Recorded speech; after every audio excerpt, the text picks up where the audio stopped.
Assalamualaikum warahmatullahi wabarakatuh. Kami dari kelompok 3 akan mempresentasikan mengenai proses inovasi.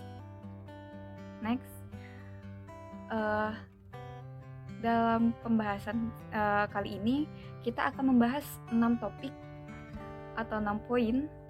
Di antaranya yang pertama yaitu 3 fokus proses inovasi, dan yang kedua yaitu 5 tahapan berinovasi, dan yang ketiga yaitu proses inovasi, yang keempat yaitu indikator kesuksesan pengolahan inovasi, yang kelima yaitu proses manajemen inovasi, dan keenam yaitu proses pengembangan inovasi.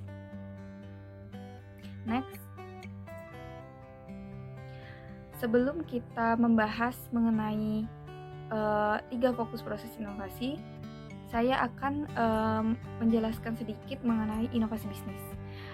Inovasi bisnis menurut Roger adalah kegiatan penelitian pengembangan dan atau perekayasaan yang bertujuan untuk mengembangkan penerapan praktis nilai dan konteks ilmu pengetahuan yang baru atau cara baru untuk menerapkan ilmu pengetahuan dan teknologi yang telah ada ke dalam produk atau proses produksi. Sementara itu, menurut Prakosa, inovasi adalah suatu mekanisme perusahaan untuk beradaptasi dengan lingkungan yang dinamis. Baik, selanjutnya kita akan membahas mengenai 3 fokus proses inovasi.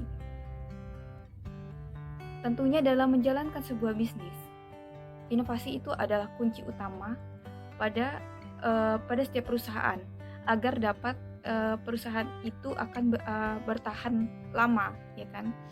Contohnya seperti perusahaan Apple ya. Dia selalu melakukan inovasi-inovasi terbaru agar perusahaannya tetap bertahan sampai di masa mendatang gitu.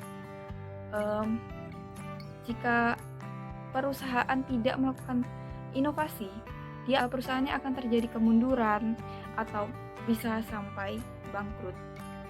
Seperti Nokia dahulu jaya sekali, tapi sekarang dia tidak melakukan inovasi, terjadi kemunduran dan bangkrut. Baik, dalam melakukan proses inovasi ya bertujuan dalam peningkatan pengembangan hingga mencapai adanya kepuasan dari pelanggan. Dalam melakukan proses inovasi terdapat 3 jenis fokus. Yang pertama adalah gagasan baru. Gagasan baru itu merupakan penemuan dari sebuah gagasan hingga mencapai gagasan yang ditetapkan melalui pengamatan sebuah fenomena. Jadi ketika ada fenomena, perusahaan pasti akan mencari tahu nih solusi dari fenomena tersebut. Misalkan orang suka TikTok nih, pengen bikin TikTok, ya kan? Tapi HP-nya itu tidak mendukung cahayanya. Jadi suatu perusahaan pasti kayak berpikir bahwa bagaimana sih caranya kita memproduksi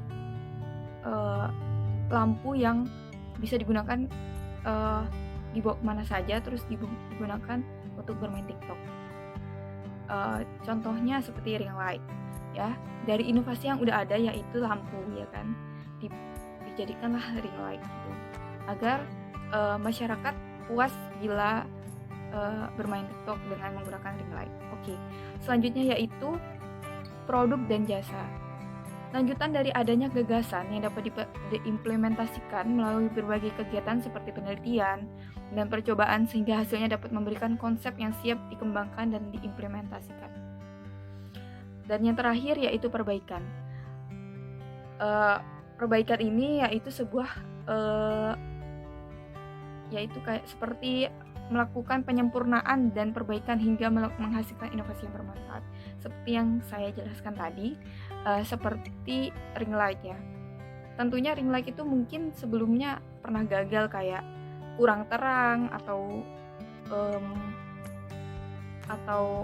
kok hanya lampu hanya satu warna saja atau bagaimana gitu. Pasti tentunya perusahaan pasti bagaimana caranya ring light itu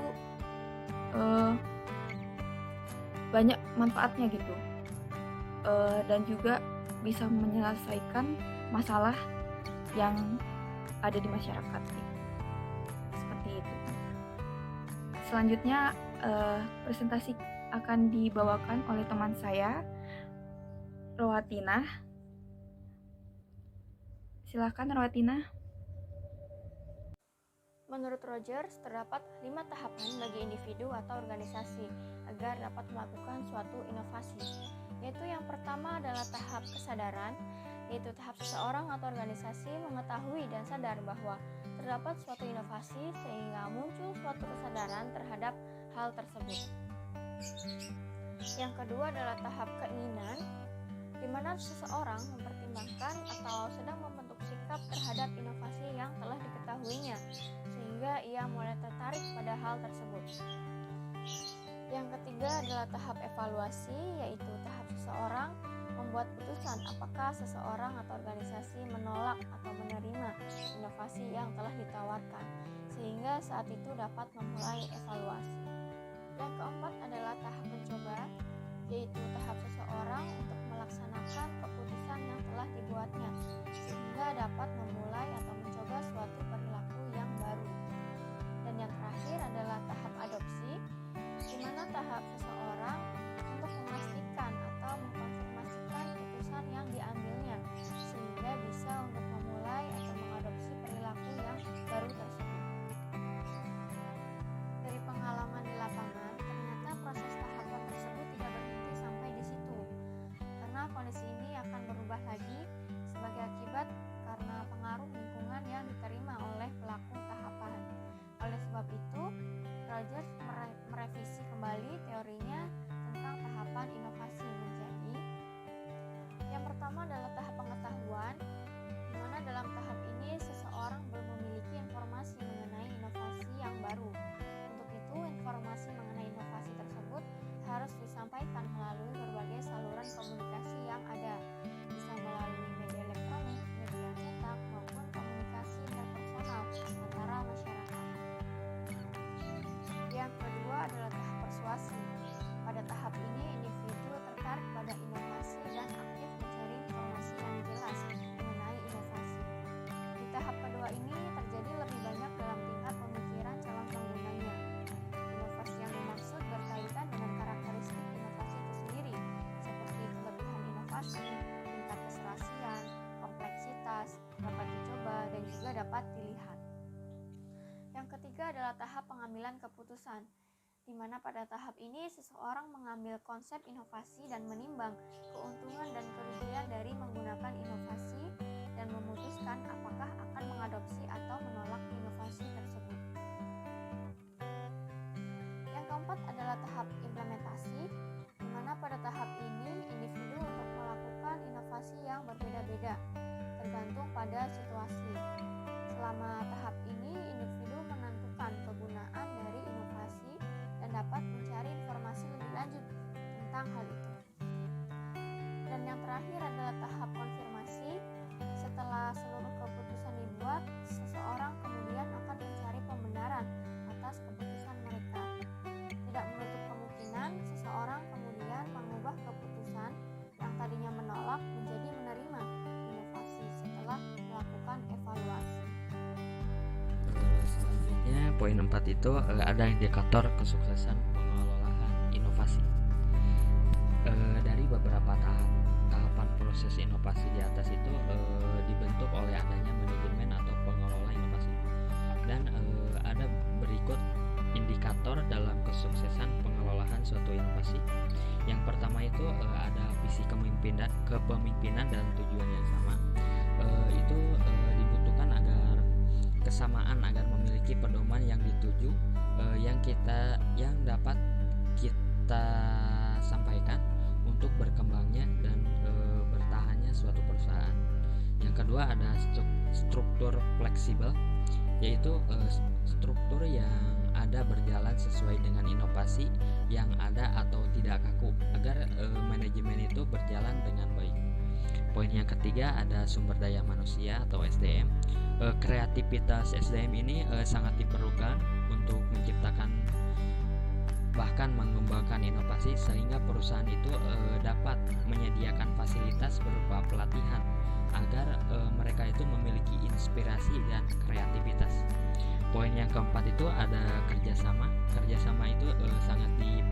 sekali ya satu sama lain agar dapat terjalinnya dan terlaksananya sebuah inovasi. Yang kelima ada keterlibatan dari berbagai disiplin ilmu dapat memperluas jangkauan pemikiran dan perspektif baru sehingga dapat menghindari terjadinya resiko yang tidak dibutuhkan. Terus poin yang keenam ada iklim inovatif, yaitu memberikan penghargaan atas kreativitas sumber daya manusia yang terlibat dari fleksibel atas kegagalan yang tidak saling menyalahkan. Terus yang terakhir ada dana yang memadai. Nah, dana yang memadai itu sangat perlu. Kenapa? Karena kita akan memperhitungkan dana yang akan dikeluarkan agar mengantisipasi hal-hal yang tidak akan terduga untuk kedepannya. Terima kasih. Baik, saya akan menjelaskan yang kelima, yaitu proses manajemen inovasi.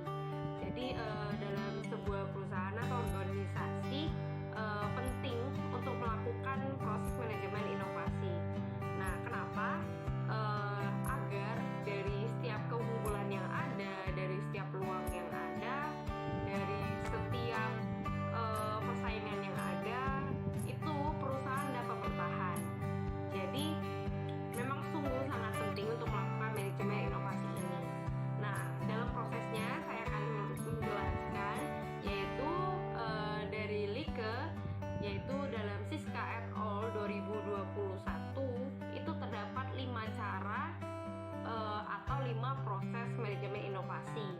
Yang pertama itu idea generation. Jadi di tahap ini itu berbagai ide-ide itu muncul untuk memunculkan inovasi.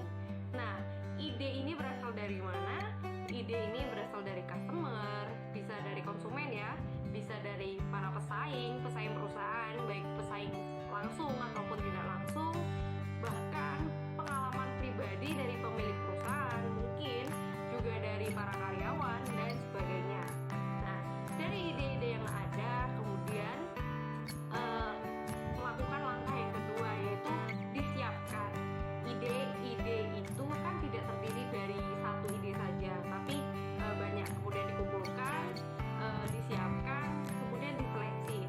Apakah dari ide-ide tersebut, apakah terdapat peluang untuk membuat sebuah inovasi dari perusahaan tersebut. Nah, lalu dari ide-ide yang sudah diseleksi, sudah dilihat apakah ada peluang, kemudian melakukan evaluasi dari ide-ide yang ada. Nah, ide-ide yang ada ini dievaluasi, lalu dilihat apakah ide yang ada ini sudah layak atau belum. Ketika sebuah ide sudah layak untuk diimplementasikan, itu kemudian dapat diperkenalkan dengan para anggota organisasi, perusahaan dan segala macam yang lebih luas, agar memang ketika melihat kelayakan yang lebih lanjut itu dapat menemukan bagaimana apakah ada celah untuk terjadinya risiko yang lebih besar atau bagaimana. Nah, ketika ide itu sudah diterima oleh masyarakat yang luas, oleh anggota organisasi yang luas, perusahaan yang luas, itu dapat melakukan pengembangan ide-ide tersebut, dan nanti kemudian diimplementasikan, kemudian dipasarkan dan diadaptasi. Selanjutnya itu yang keenam, yaitu proses pengembangan inovasi. Nah, jadi proses pengembangan inovasi ini yaitu pengambilan keputusan, dan dampaknya itu berawal dari adanya kesadaran mengenai kebutuhan, adanya permasalahan, yaitu yang dapat dilihat melalui proses penelitian, pengembangan, dan pemasaran. Nah, dalam proses pengembangan inovasi ini dijabarkan oleh Roger, itu di dalam Siska et al. 2021. Jadi ada 6 proses dari pengembangan inovasi. Saya akan menjelaskan. Yang pertama itu adalah tahap pengenalan masalah dan kebutuhan. Jadi ketika kita ingin mengembangkan sebuah inovasi, itu kita memulai dengan adanya mengenal permasalahan dan mengenal kebutuhan. Apa yang menjadi permasalahan dan kebutuhan dari organisasi atau dari sebuah perusahaan. Jadi ketika kita sudah mengetahui apa yang menjadi masalah, apa yang menjadi kebutuhan, itu akan memunculkan adanya aktivitas apa? Aktivitas penelitian. Kita meneliti apa yang dapat kita lakukan agar dapat berkembang dan menghadirkan sebuah inovasi yang baru untuk menyelesaikan permasalahan dan memenuhi kebutuhan yang dibutuhkan oleh perusahaan. Lalu yang kedua itu ada proses penelitian. Nah, ketika penelitian dilakukan dalam pengembangan inovasi, itu penelitian ini menyangkut dua, yaitu penelitian dasar dan penelitian terapan. Penelitian dasar itu apa? Jadi penelitian dasar itu memiliki tujuan untuk mengembangkan ilmu pengetahuan dan menerapkan permasalahan yang praktis. Sedangkan untuk yang terapan itu memecahkan masalah praktis. Nah, proses yang ketiga itu adalah melakukan pengembangan. Jadi pembentukan ide yang ada dalam proses penelitian dasar. Jadi memang ada hasil dari penelitian dasar itu dan penelitian terapan tadi itu beriringan berjalan dengan proses pengembangan. Jadi memang data-data yang didapatkan dari hasil penelitian itu dikumpulkan jadi satu karena itu menjadi bahan pokok untuk melakukan pertimbangan dalam mengembangkan inovasi yang ada. Jawaban apa yang sesuai dengan permasalahan yang ada, jawaban apa yang untuk menjawab kebutuhan yang dibutuhkan oleh perusahaan. Nah, lalu yang keempat itu adalah komersialisasi. Jadi kegiatan-kegiatan yang dilakukan oleh sebuah perusahaan dari proses produksi, dari marketing, dari pendistribusian itu dari inovasi yang ada, dari ide yang ada, jawaban tadi yang dari peneliti itu dapat dibuatkan sebuah produk, dapat diubah menjadi sebuah jasa, produk yang memang dapat dijual ke masyarakat. Nah, ketika semua itu sudah, lalu mulainya difusi yang dimana tersebar kepada adopter yang berpotensi untuk mengadopsi inovasi. Jadi memang ada beberapa yang ingin mengadopsi atau ingin yang menerima bahwa inovasi yang dikeluarkan oleh sebuah perusahaan. Jadi memang harus mempersiapkan difusi untuk dilakukan adopsi oleh pihak-pihak lain gitu. Untuk yang keenam itu adalah konsekuensi. Jadi ketika kita menemukan sebuah ide inovasi, itu pasti memiliki konsekuensi yang ada, baik itu plus ataupun yang negatifnya. Jadi memang konsekuensi yang memang harus diterima oleh perusahaan itu terutama adalah konsekuensi penolakan dari adanya inovasi. Begitu teman-teman. Nah, untuk sumber kami menggunakan 2 sumber, yaitu pertama dari Chris tahun 2019 dengan judul Inovasi Pelayanan Jasa dan Produk pada Bengkel Akarbon Works Surabaya, dan kedua itu adalah Siska Manajemen Inovasi. Terima kasih. Kami dari kelompok 3 yang beranggotakan saya sendiri itu Wulandari, kemudian ada Intan Nur Afnia, ada Roatina, dan Muhammad Ridwan. Sekian dari kelompok kami, semoga presentasi kami ini dapat memberikan informasi dan pengetahuan bagi teman-teman semua. Terima kasih.